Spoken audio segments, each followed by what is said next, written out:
Coucou, bonjour tout le monde. Quel sacré bordel, non?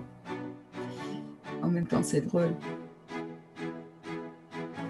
C'est drôle de voir que à chaque jour, c'est pire. Où est-ce qu'on va y aller?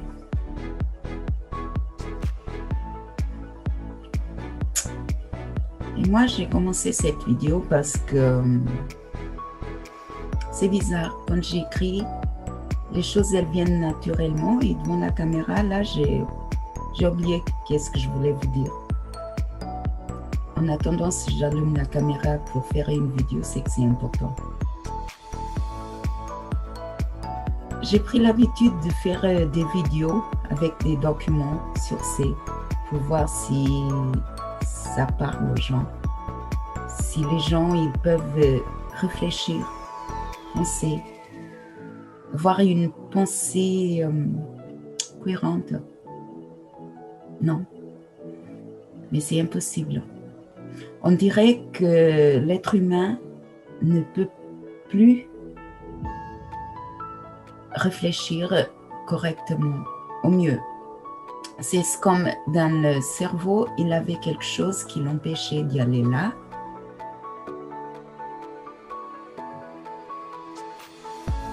Ou ça le fait pas. J'ai fait quelques vidéos dans lesquelles je parlais des techniques de manipulation et contrôle de masse. N'importe quel professionnel de la communication, des journalistes, n'importe quel professionnel du marketing, de la publicité, des ressources humaines, ils ont étudié ces techniques. C'est la base de la communication. N'importe quel psychologue, quel psychiatre savent comme ces techniques elles fonctionnent et quel est l'impact qu'elles ont sur l'être humain. Je pense que depuis le début de cette crise, on se trompe. On est vraiment à côté de la plaque. Hier, j'ai regardé plusieurs vidéos et en écoutant ce qu'il disait, je me dis, mais Maria peut-être n'est pas si mieux. Parce qu'en fait, en quelque part, il parlait des choses que moi j'avais déjà parlé dans mes vidéos. Hélas, j'ai pas la même audience, j'ai pas le même public que certains. Et je le partage parce que je pense que ce qu'ils disent, c'est très important et ça aide énormément des gens. Et moi, depuis quelques jours que j'ai pensé qu'il faut trouver une stratégie. Et moi, je suis étonnée comme il n'y a pas de médecin, psychologue, psychiatre. Personne parle dans cette crise. Et pourtant, eux, ils sont les premiers qui peuvent aider. Ils peuvent aider même peut-être plus que les médecins, des urgentistes, des réanimateurs. Parce que là, on est en face à un virus, à une épidémie. Mais cette épidémie-là, je ne veux pas rentrer dans le complotisme, mais même en ne rentrant pas dans le complotisme, on a le droit de se poser des questions. Ce qui est en train de se passer cette année n'est pas si différent des autres années. Moi, j'ai recherché l'état, la situation des hôpitaux français depuis 2015. Je n'ai pas voulu y aller plus loin. Et depuis 2015, tout ce que j'ai trouvé, c'est que les hôpitaux, pendant les saisons des grippes, c'est toujours pareil. Ils sont toujours débordés. Il manque toujours de tout. La COVID-19, ce virus-là, imaginons qu'il est naturel, qu'il est apparu par hasard, il est tombé du ciel. Comme quoi. Mais ce virus-là, c'était ce que quelqu'un avait besoin.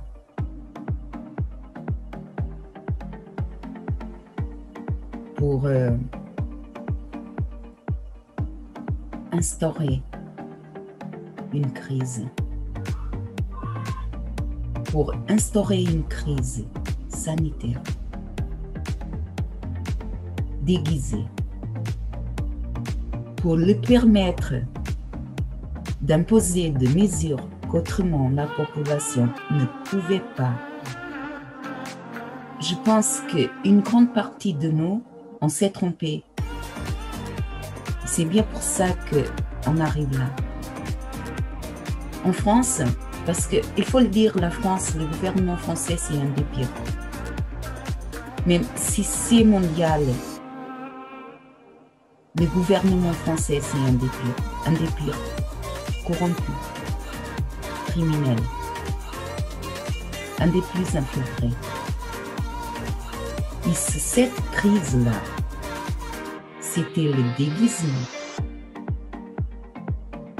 parfait pour instaurer un État totalitaire. Et que toutes les étapes de cette crise, ce qu'on a vu, c'était pour implanter, imposer exactement ce qui le permet d'instaurer cet État dictatorial. Cet État totalitaire, sanguinaire. Quand on sait que les mesures qu'ils ont instaurées, le confinement, la propre OMS, elle a dit surtout pas le confinement. David Navarro, il a fait des études, il a vérifié, il dit non. Le confinement, il a des conséquences bien plus graves que la propre épidémie. Il faut faire autrement. Et moi, je me demande des fois, si j'étais le président de la République, ma chanson, si j'étais le président de la République, sachant que ce qui est déficitaire, c'est les hôpitaux. Leur excuse, c'est qu'ils nous mettent en confinement parce que les hôpitaux sont débordés. Quelle sera la première chose à faire? C'est donner à l'hôpital les moyens qu'ils ont besoin. Parce que leurs excuses, manque de médecins qui ne peuvent pas former les médecins, qui ne peuvent pas former les infirmiers. Dans le libéral, il a combien de médecins, d'infirmiers qui ont fui le public parce qu'ils n'ont pas de conditions, parce qu'ils n'ont pas de salaire, parce qu'ils sont traités comme des esclaves, sans dignité. Alors, pourquoi on n'attire pas les personnes qui sont dans le privé, dans le libéral, dans le public? Pourquoi, depuis 15 ans, 65 000 lits ont disparu des hôpitaux publics quand la population est de plus en plus âgée, qu'on sait qu'ils ont de plus en plus besoin des soins médicaux. Toute cette crise, elle était criminelle. Souvenez-vous ce qu'a dit Agnès Buzyn tout au début. Non, non, elle ne viendra pas cette crise-là. Non, non, on a tout sous contrôle. On a un stock de masques. Oui, on a tout, on a tout. Il a les masques qu'il faut. On a des milliers de masques. Souvenez-vous de ce qu'ils tous ils disaient au début. Les masques, c'est inutile. Ça ne sert à rien. En fait, c'est que quand ils disent la vérité, on ne les croit pas, on doute. Là, ils disaient la vérité. Et moi, quand j'ai vu ce qui était en train de se passer, parce que franchement, moi, avant le début du confinement, je ne me suis même pas rendu compte qu'il avait quelque chose. Avant le confinement, j'étais ailleurs, j'avais mes soucis, j'avais d'autres choses plus importantes à... C'était seulement dans le confinement. Et j'étais prise, au début, j'étais prise en même temps par le choc, la surprise. Quand ils ont décidé de confiner la population mondiale, j'ai eu quand même, je me suis dit, bon, peut-être qu'il a quelque chose. Parce que s'ils vont condamner l'économie, vraiment, c'est grave.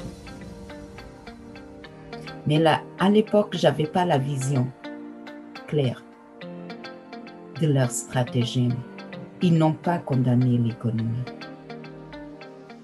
Parce que si on voit les cours de la bourse, les milliardaires, ils gagnent de l'argent. Et comment ils gagnent de l'argent? C'est l'économie réelle qui est condamnée. Sachez que l'économie réelle, c'est les petites entreprises, les petites et moyennes entreprises. 85% de l'emploi. C'est les restaurants, les bars, les discothèques, les événementiels, les petites entreprises du coin, les artisans, les indépendants, les entreprises familiales. Parce que les grandes entreprises, les multinationales, elles sont cotées en bourse. Et c'est à des sous-traitants qu'elles font appel, aux petits. Et le moment que tous les petits, ils n'auront plus les moyens, qu'ils vont faire le dépôt de leur bilan, qu'ils seront en faillite, réfléchissez. Qui a le pouvoir? Rothschild, un des Rothschild, je ne sais pas lequel, a dit une fois, donnez-moi le pouvoir de fabriquer la monnaie et je m'en fiche de qui fait les lois. Hélas, lui, il a le pouvoir en ce moment de fabriquer la monnaie partout dans le monde. Car si vous ne le savez pas, Rothschild possède presque toutes les banques du monde, les banques centrales. C'est lui qui peut donner les ordres dans tous les pays dans lesquels les banques centrales l'appartiennent. Quand on parle des banques centrales qui l'appartiennent, on parle de la Fed, la Banque centrale américaine. On parle de la BCE, la Banque centrale européenne. On parle de la Banque centrale française, belge, suisse, anglaise, brésilienne, Canada. Et si on peut ajouter à tout ça le pouvoir de Big Pharma.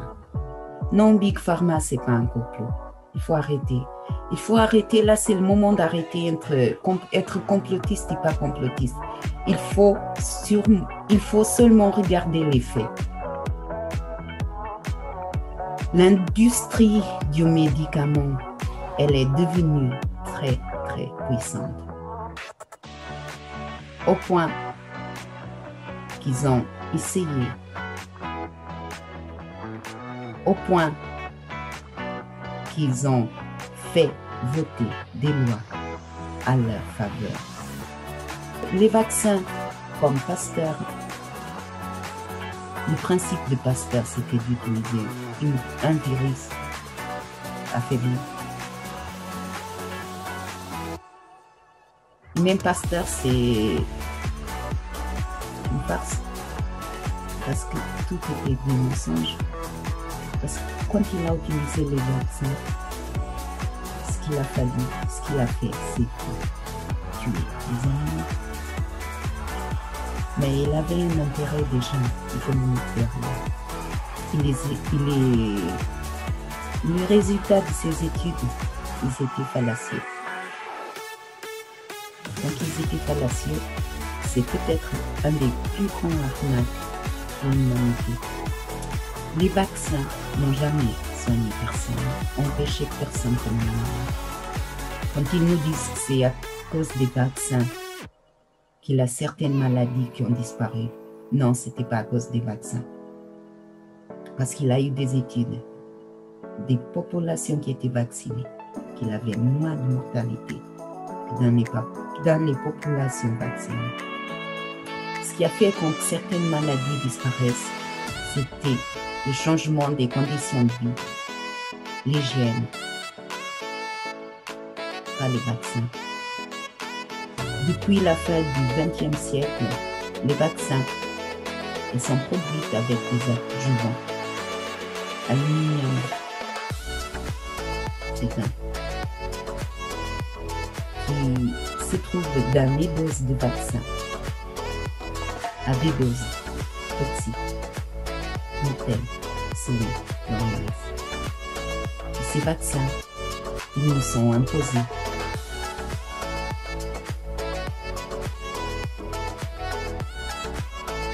Il faut se réveiller. Il faut être informé, comme je dis toujours. Le problème, c'est que l'être humain, là encore, c'est une des stratégies de la communication. De faire que les individus, ils sont tellement occupés qu'ils ne peuvent pas avoir le temps de s'informer. On est tellement occupés dans cette vie. Le travail, le boulot, les factures, les enfants, les courses, les crédits, la voiture, le dernier portable. On n'a pas le temps de s'informer, de regarder à côté de nous, autour de nous et de voir ce qui se passe réellement.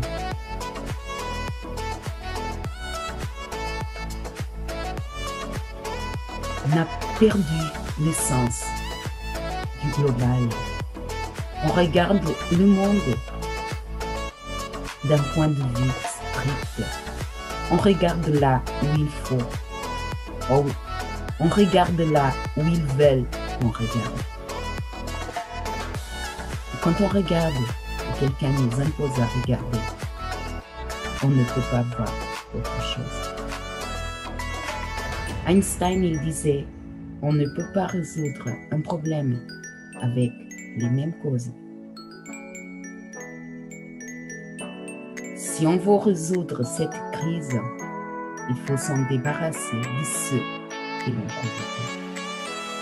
Et pour se débarrasser de ceux qui l'ont provoqué, la seule chose qu'on peut faire, nous, c'est l'enlever le pouvoir que nous-mêmes, on nous donne. Il faut savoir que ces êtres-là sont des êtres qui ne savent pas crier. Ils ne sont pas intelligents. Ils utilisent le pouvoir de ceux qui sont intelligents, qui ont une conscience, qui peuvent réfléchir, qui pensent. Parce que eux, par eux-mêmes, ils ne peuvent rien faire. D'accord, ils ont tout, les moyens, l'argent, le pouvoir. Mais nous, on a une chose qu'ils n'ont pas. Nous, on a une conscience. Nous, on est des êtres humains. On est intelligents. Et soit vous le croyez, soit vous ne le croyez pas. On a une liaison. On a en nous un côté spirituel. On est une étincelle divine. Et on a tous la preuve. Il suffit de faire un petit effort de mémoire pour savoir qu'il y a des choses qui arrivent, qu'il a fallu une intervention un pouvoir que nous, on ne peut pas contrôler, on ne peut pas expliquer, soit par les rêves, soit par les synchronicités, soit par les coïncidences.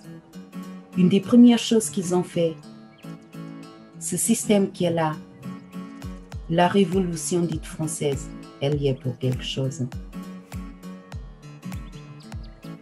Parce que les plus grands mensonges, elles viennent de là. Parce que la dite révolution française n'a jamais été une révolution du peuple. C'était une révolution préparée pour mettre à faire du feu la population. Et ils ont réussi. Ils ont bien réussi à le faire.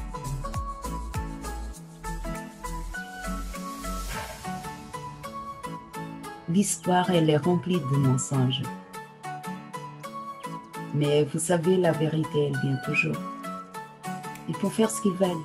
Mais la vérité, on la sait toujours. Une des choses qu'ils nous ont enlevées, c'était la foi, la croyance. Peu importe le Dieu, mais surtout la foi, la croyance d'un être humain. Ils nous ont dit que l'être humain est imparfait. Ils nous ont dit que l'être humain est mauvais. Et moi, depuis un moment que je dis non, c'est pas l'être humain qui est mauvais. C'est pas l'être humain qui est imparfait. Ce qui est imparfait, c'est ce que n'est pas humain. Nous, on croit qu'on est des êtres humains, mais pour être un être humain, il faut avoir les valeurs de l'humanité. L'empathie, la solidarité, l'amour,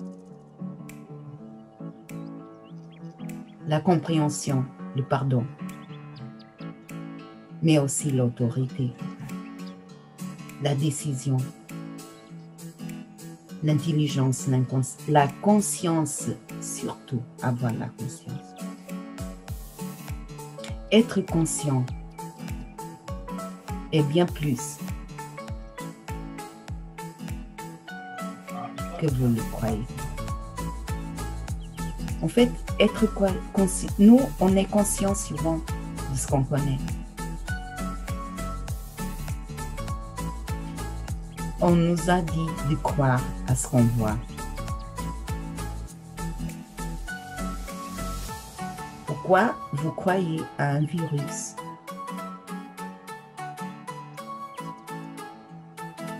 Je me demande si vous l'avez vu.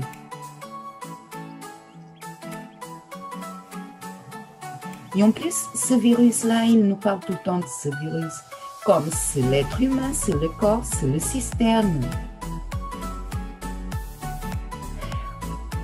C'est notre organisme. Il n'avait pas le pouvoir de se défendre.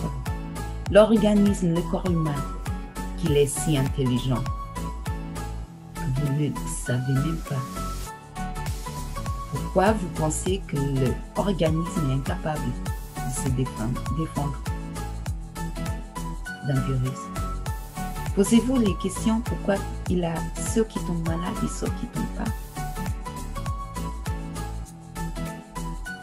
Il a un côté émotionnel.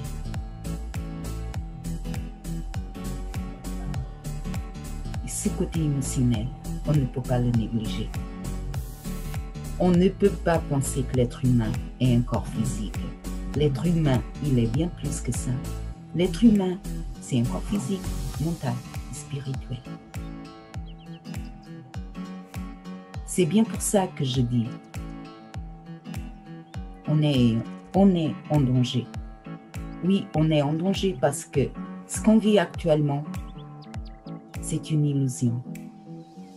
La guerre n'est pas contre un virus. La guerre, elle est contre le peuple. Et cette guerre-là, c'est pour instaurer une dictature, un état totalitaire mondial. Le gouvernement mondial, il est déjà en place. Il manque seulement qu'ils prennent possession de tout. Et c'est à nous, ceux qui se disent éveillés, de l'empêcher. Mais pour ça, il faut être très très conscient, intelligent, parce que les pièges, elles sont partout. Pas seulement ce virus-là. En France, on vit en ce moment les attaques, selon eux, les attaques terroristes, de terrorisme, et un sujet très sensible, parce qu'avant tout mon respect aux victimes. Mais ces attaques de terrorisme, s'ils ont lieu, c'est pour une seule raison.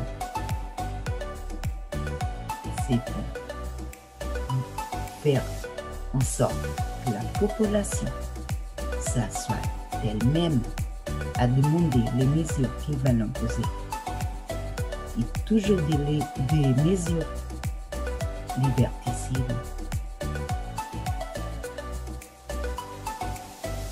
Moi, j'habite en France, dans un quartier où il y a beaucoup de musulmans. J'ai des voisins musulmans, j'ai des collègues musulmans, j'ai des amis. Ils ne sont pas différents de moi. On vit ensemble, dans la paix, l'amitié, l'amour, comme une famille, parce qu'on se respecte. Eux, ils ont leur croyance, moi, j'ai la mienne, et on se respecte. Et je crois que à 90-95% des musulmans, ils sont tous comme ça. S'il y a une infime pourcentage qui cause des problèmes, on ne peut pas généraliser. Je me souviens, moi, quand j'étais étudiante, surtout quand j'étais à la fac, quand il avait des problèmes, c'était les étudiants. C'était toujours les étudiants. Des fois, il n'avait même pas des étudiants. Mais s'il avait des problèmes dans un bar, dans une discothèque, bon, c'est normal, c'est les étudiants. Les personnes se mettent des choses dans la tête. Et après, c'est difficile de les enlever. Pour les attentats, je ne veux pas être complotiste ni avoir des imaginations. Mais même si ce sont des attentats réels, s'ils ont eu lieu, c'est parce que le système, il a tout fait, il a laissé que ça puisse être fait. Comme quelqu'un disait, ce n'est pas bizarre qu'après l'annonce de Monsieur le Président pour un couvre-feu, là, un attentat mortel. Respect à Monsieur Paty. Après l'annonce du confinement de M. Macron, on a un deuxième ou un troisième attentat, mortel aussi. Tout mon respect pour les victimes de Nice.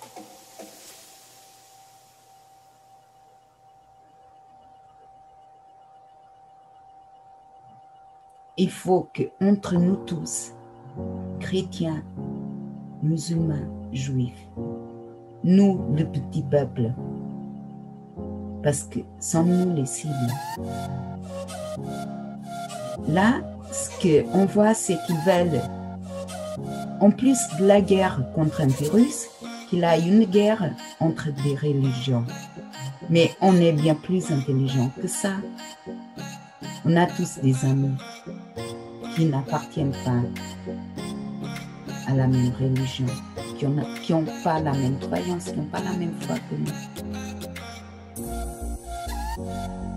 nous. Moi, je suis croyante. Je crois en Dieu à ma façon. Et je respecte toutes les personnes qui ont leur croyance. Moi, je trouve étonnant. Là, je pense à Claire Sépac. Déjà elle. C'est elle qui m'a mis la puce à l'oreille. Vous savez que le complotisme est considéré une maladie mentale.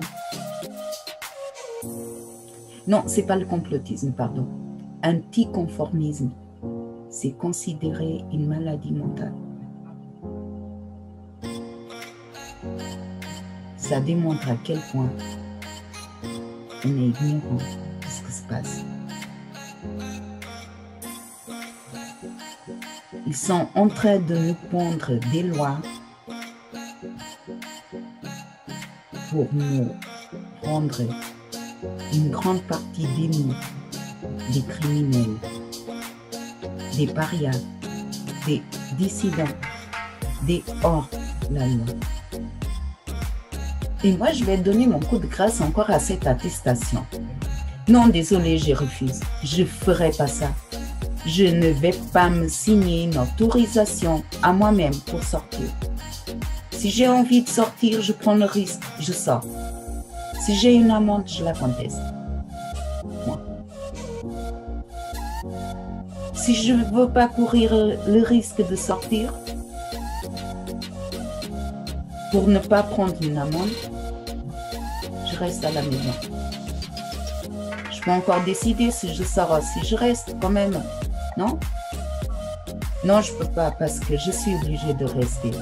Depuis un bon moment que ma liberté d'y aller venir, elle est limitée. Il y a encore ceux qui pensent qu'on est en démocratie. Démocratie de quoi? D'y aller travailler, de rentrer. Il ne faut même pas embrasser les enfants. Vous ne pouvez pas être en famille, entre amis. Mais psychologues, psychiatres, vous êtes où, merde? Votre théorie, là, ce que s'était passé, Dan, s'était passé en Roumanie avec les enfants, des orphelins, qu'ils étaient privés du contact humain. C'est cette société que vous voulez? Bah, autant lancer tout de suite, appuyer dans le bouton. Une guerre atomique, nucléaire, ça ira, ça fera l'affaire. À la fin, le résultat est le même. Mais au moins, arrêtons avec cette torture. On sait tous que les personnes qui nous présentent, les personnes fragiles, et tout mon respect, parce que j'ai des personnes fragiles que j'aime, que j'adore, c'est mes parents. Il faut les protéger, oui. Par contre, ce n'est pas la protection qui est faite à ces personnes-là. Parce que ces personnes qui sont privées d'amour, isolées,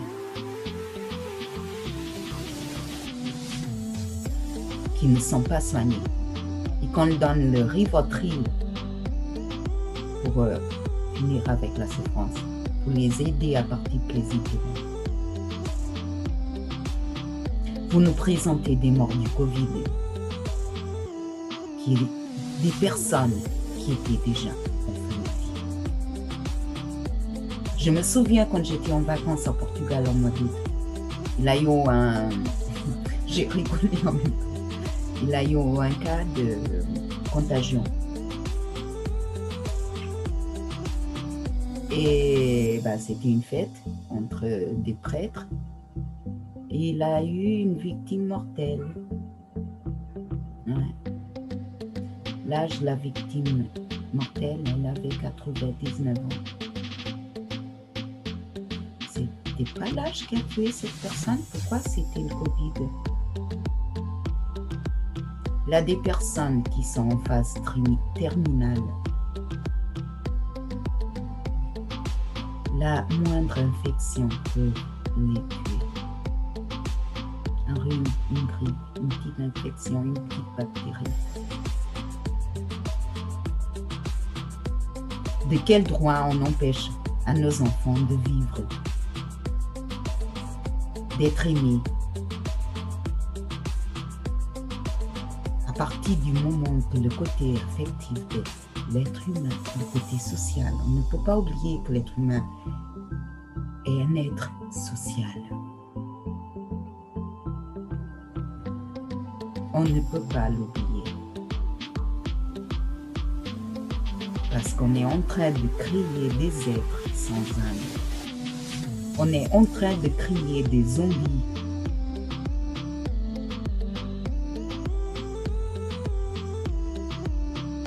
Comme eux.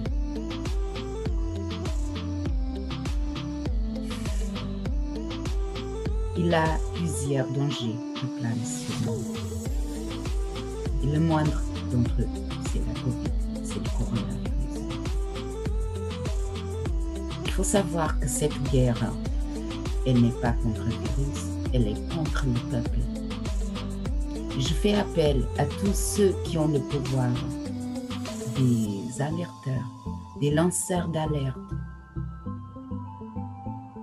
Si vous voyez ma vidéo, s'il vous plaît, des psychologues, là, on a vraiment besoin des experts, des psychologues, des psychiatres. Parce que cette guerre psychologique, cette torture psychologique, cette hypnose, parce qu'il faut se dire que l'être humain, il est hypnotisé, tellement manipulé. C'est vraiment une théorie du choc que depuis des années, des décennies, elle est appliquée sur la population occidentale, plutôt occidentale. Il suffit d'appuyer sur une touche pour déclencher une action. Ils nous connaissent mieux à nous que nous, on se connaît à nous-mêmes. On ne peut pas en vouloir à un alcoolique de boire parce qu'on sait qu'il est malade. Et nous, qu'on est conscient de ce qui est en train de se passer, on ne peut pas en vouloir aux gens qui ne veulent pas voir parce qu'ils étaient conditionnés à ça. La seule chose qu'on peut faire, c'est essayer de les aider, de les informer, de divulguer. Je suis sûre qu'il a quelque chose qui va déclencher un éveil de conscience, un changement de paradigme, un changement de mentalité. Voilà. Moi, cette vidéo, je voulais la faire, c'était pour ça. Il a une vidéo que depuis un long moment que je proscramine pour la faire, c'est la théorie du choc. Mais il a des images. Il a des images tellement horribles à montrer que à chaque fois, je dis, je vais la faire aujourd'hui, j'arrive pas. Mais peut-être je serai obligée de le faire. Peut-être ce sera une des façons que les gens ils se rendent compte. Surtout les avancements des neurosciences et de la psychologie comportementale donnent un avantage à ceux qui le connaissent. Un médecin, il est un expert en médecine, il est un expert dans ce qu'il a appris. Et le programme qu'il a fait, il est structuré de façon à qu'il obéisse à un programme. Le côté scientifique, c'est instrumentalisé, conditionné.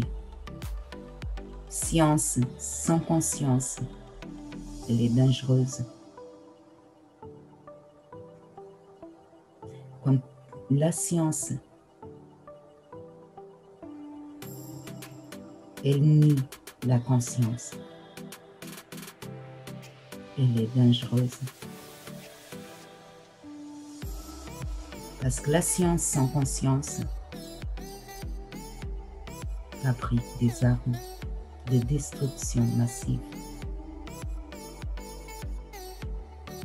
La science avec conscience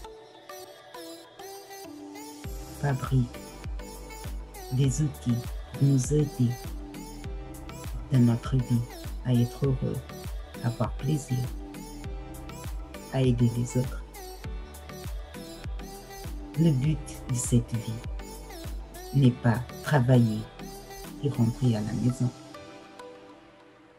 Le but de cette vie est avancer et apprendre et grandir et évoluer. On fait une pause pour comprendre ce qui est en train de se passer en ce moment. Ce qui est en train de se passer en ce moment. Si on ne se réveille pas,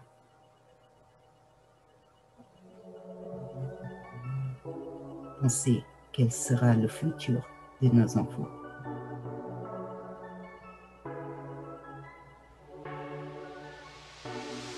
On plaint les personnes qui perdent leur vie. Moi, je plains ceux qui sont en vie. Et de plus en plus. Mais je crois, je crois dans l'humanité, dans l'amour, dans la joie, le plaisir de vivre, pas de souffrir, de travailler, de crier, de sourire, de blaguer, de dormir, de manger.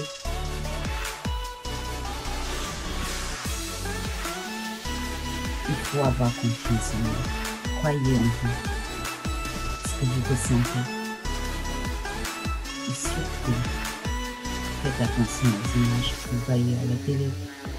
Parce que ces images, et ce qui est dit, elles ne sont jamais anodines. Elles ont toujours un but de vous mener là, de vous faire y aller là où ils veulent. Quand même. Voilà. Si on peut être sérieux en même temps, on peut dire que ce coronavirus est très gentil. En comparaison à ce virus mortifère, criminel, qui ne peut faire rien. Attention entre nous, chrétiens, musulmans, juifs. On est la cible. Nous, si on est le petit peuple. Ne trompons pas de combat. Le combat, l'ennemi est le peuple. Et la guerre, elle est déclarée au peuple. Pas une religion. Ne nous laissons pas diviser. On est des êtres humains. Soyons plus intelligents. Soyons informés. Soyons informés de tout ce qui se passe partout dans le monde. Bon, courage à nous tous. On a besoin. À bientôt.